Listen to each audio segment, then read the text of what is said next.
If you're watching this video, you have less than 12 hours left to get entered in on winning the 700 horsepower Evo 10. Every $3 you spend is one entry to win the car. First link down in the description box below. Once again, less than 12 hours left till my baby girl goes home to one of you guys.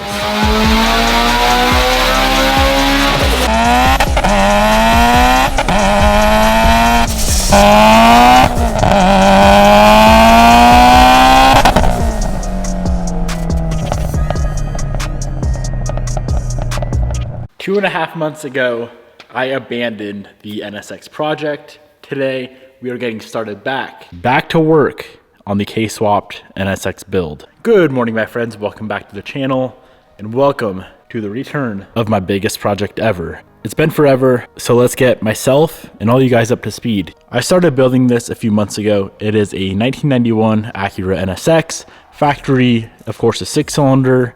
It was an automatic. Pulled the factory power plant out and installed a K24. Everything was going smooth. Everything was going to plan back here. Started working my way to the front, pulled off a few body panels, and noticed some pretty intense damage that someone in the past had repaired. To make a long story short, this frame rail and this uniside all need to be replaced and replaced properly. As you can see, just a quick look, they didn't do the best job in the world. Quite frankly, they probably did the worst job in the world. So we need to go through and fix all of that. The reason I put this car off to the side for so long is I had to order the frame rail and the uniside from Japan. It just landed in the port in Los Angeles.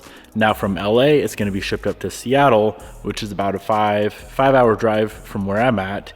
As soon as it lands in Seattle, we can drive out there, pick up the pellet, bring it back to Spokane, and get the body of this car fixed properly once and for all. So with that being said, we need to get this thing ready for when all those parts show up. They should hopefully be here within a week, hopefully not much longer, because I really don't want to push this car off to the side again. This thing needs to be stripped pretty much all the way down. I might even go literally all the way down to a bare shell. What a uniside is from this pillar all the way to this pillar here, right up to those welds in that seam right there. It's going to be a massive, massive undertaking, along with K-swapping it and having to do effectively a wrecked rebuild on this car. This by far is my biggest project yet. So with that being said, let's get to work. This whole front end is going to come off. All of the suspension, everything in here, the headlight, this whole side needs to be pulled apart. All of the wiring, the blower motor, everything is coming off.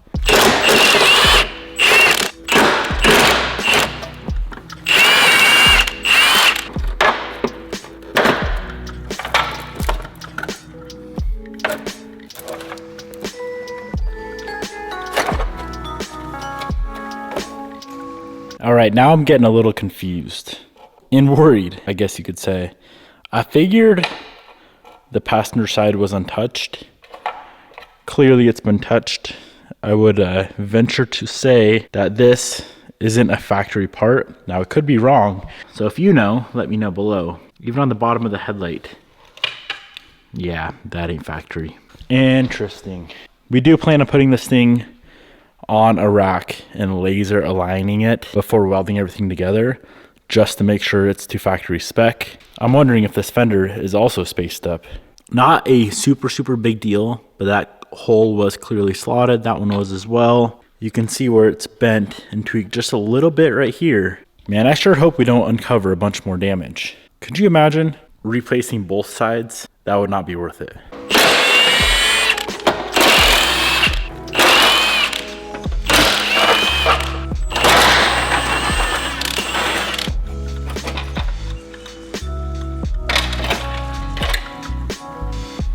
The fender was spaced up with one washer, but other than that, it's looking like everything is pretty factory up in here. Door hinges aren't spaced out 10 feet like the other side. This looks much better. Maybe a little bit of funny stuff going on, but nothing weird, nothing crazy.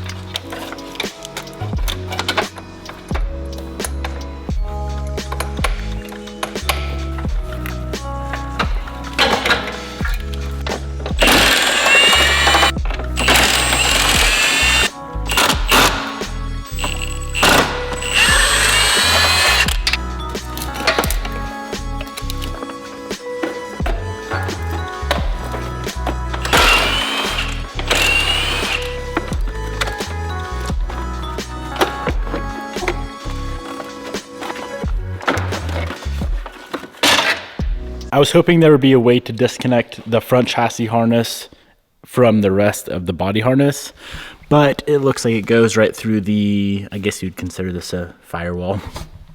Is there 2 firewalls on the car? I don't really know. It goes right through that into the cabin, so we might have to save the wiring, the rest of the wiring, for a different day when I have time to pull out all of the interior in the dashboard.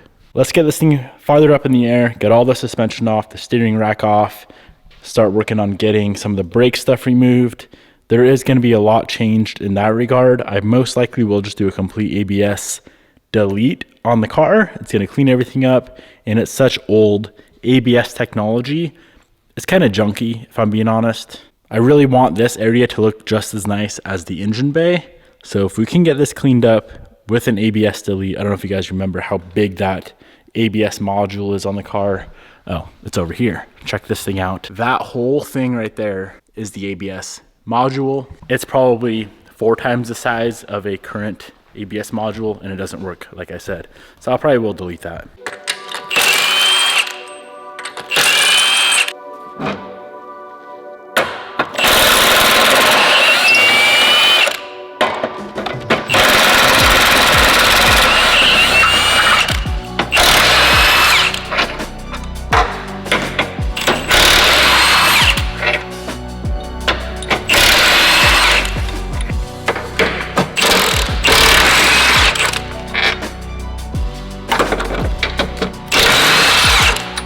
I was going to disassemble everything piece by piece, but what I think I want to do is just drop the rack with all the control arms and the suspension down in one piece so we can set it aside, all complete all together, and go through it later on. So that is the current plan. If we just unbolt everything from the rails, it should just drop down.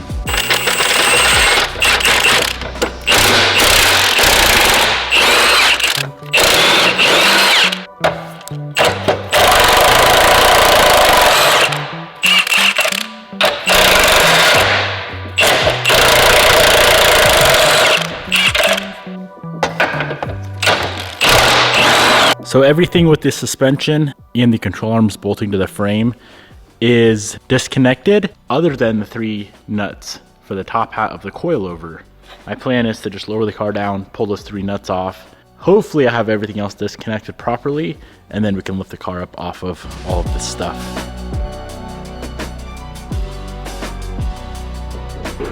If my math is correct, we have 3 nuts for each of the coilovers, and then we can lift the car up off of the rack and all the suspension.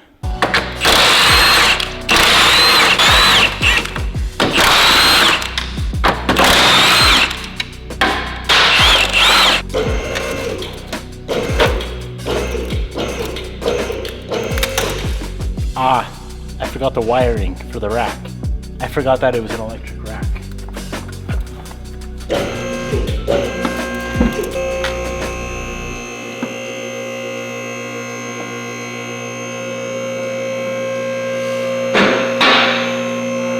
Another reason why I'm not a big fan of having the entire front end apart on this thing and nothing in the rear, still having the motor and transmission in. This thing on the lift is hairy.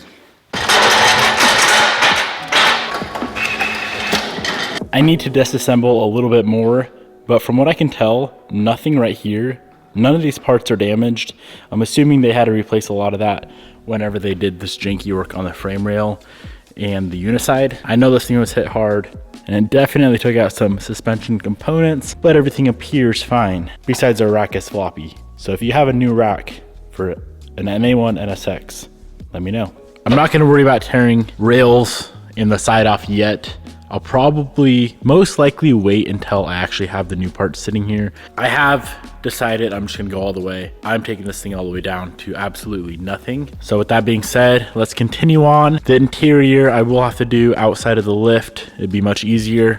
So let's go ahead and drop out everything in the rear. A little bit unfortunate that all of it has to come out, but if I'm being completely honest, I ended up ordering a little bit more parts for something that was kind of stock before, so I had to come out anyway.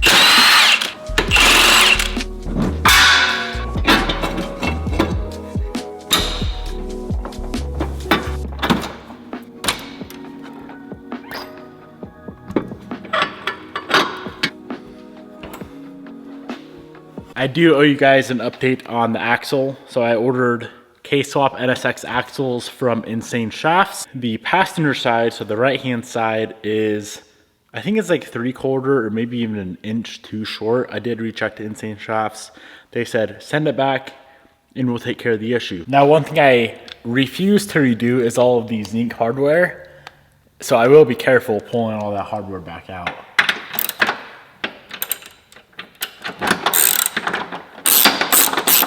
And just like that, a few minutes later, the whole rear cradle is ready to come out.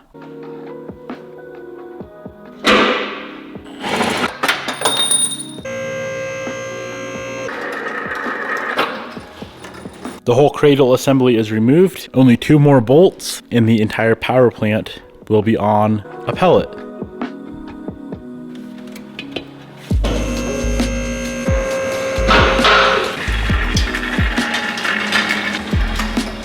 And there we have it. The motor and transmission on one pellet and the cradle on another. You know what would be cool? If I had a forklift right now, I would fork all of this stuff up onto something. Make space on one of these shelves to get these out of the way. All right, we got the whole rear end torn all the way back down. Every little fastener and everything is now removed. Before we move on to this mess of an interior, let's go ahead and get the car up in the air, and we need to gut the whole underside. There probably won't be much, but let's get all of the pieces off. The only things underneath the car are the coolant lines, the AC lines, and the e-brake cables.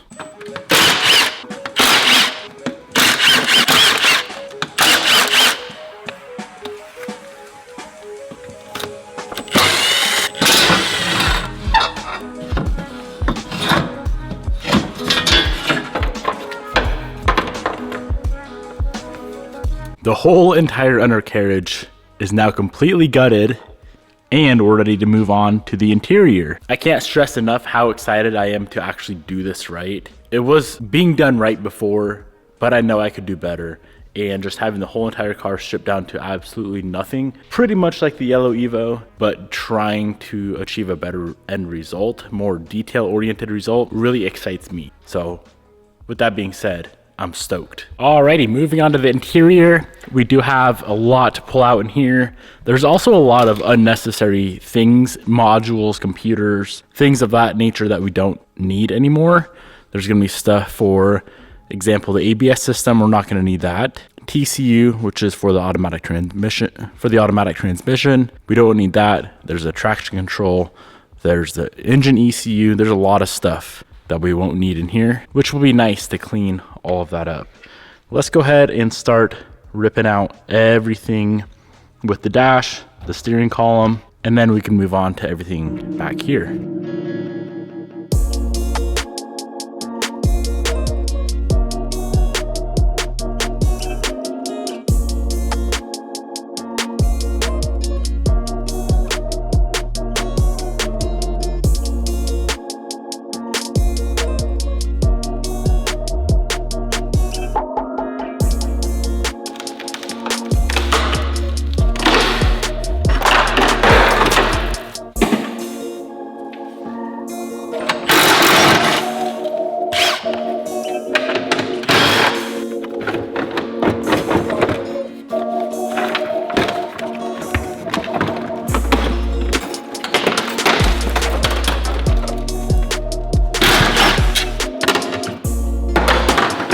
I found what I'm assuming is some sort of factory subwoofer. It was under this plate right here, right there. I don't think that's just a traditional speaker, but I'm also confused as to why it's on the floor.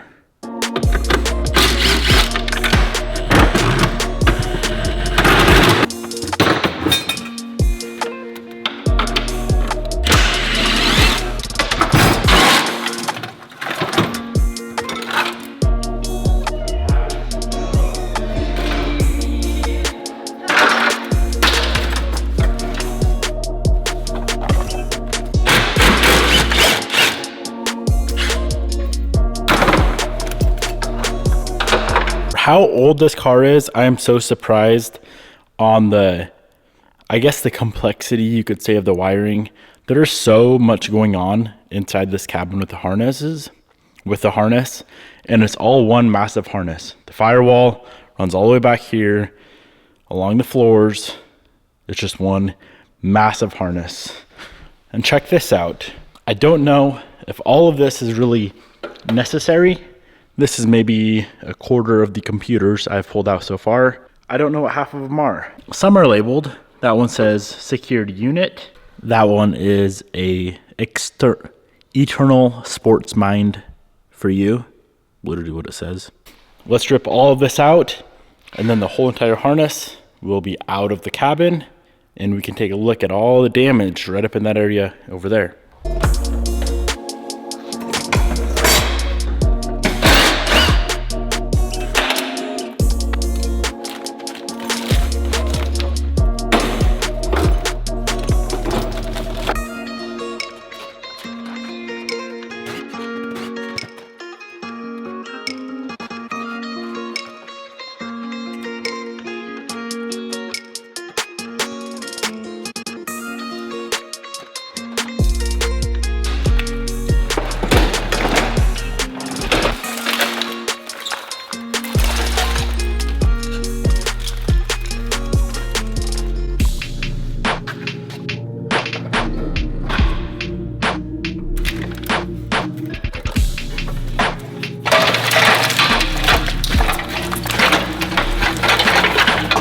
When I started pulling this thing apart a few hours ago, the shop was nice and clean.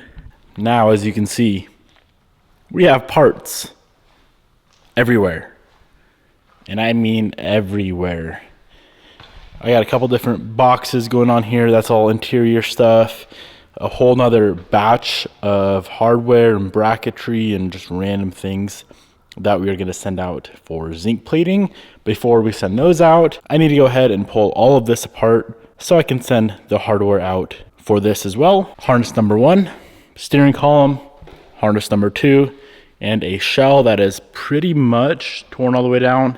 We have little things like the brake lines, the brake booster and master, mat in the rear, brake and throttle pedal are still installed. But I wanted to show you guys a little bit of damage going on here.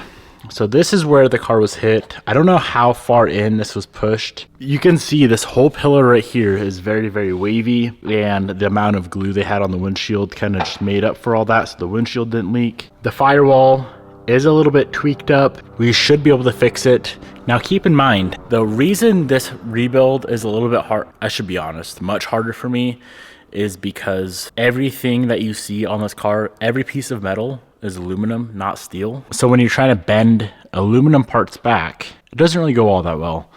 Now, if you take a look down here, you can see where they just riveted, and it looks like they missed a few times, but they riveted the floor back to the firewall. Just a lot of weird stuff going on. That's why I really wanted to get this thing torn all the way down. Once again, this whole driver's side, the strut tower, and the frame rail are going to be replaced. I did not order a new firewall, and I did not order a new floorboard. If I needed to replace both of those, I would just find a whole nother shell.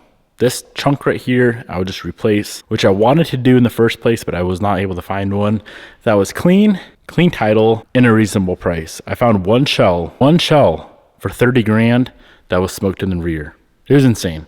Parts and prices are ridiculous. Now I'm gonna be completely honest, and I've felt this feeling before of extreme overwhelmness, I guess it would be a proper way to say it, as I'm disassembling, kind of doubting myself that this thing is ever going to go back together properly.